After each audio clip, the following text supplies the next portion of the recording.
Welcome to Ask Chef Gilles, part 27. Today we talk about customer complaint. Can be different complaints, can be about the food, it can be about the service or different things.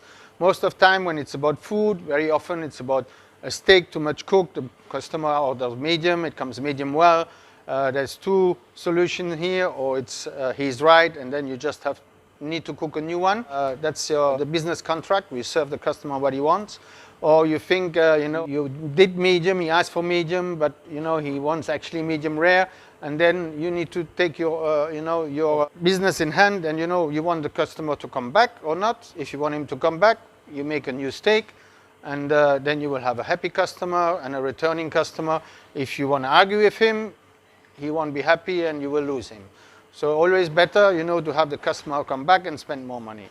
For the service can be similar, but there's a different approach maybe. Service, most of the time, the customer has a problem with the waiter. For different reason, he found, maybe the waiter is rude or didn't give him enough attention. And I think here the best solution is to change the waiter. Put a new person in charge, and then the customer will have a different experience, and most of the time it will solve the problem. That's, I think, the best way to handle this kind of complaints.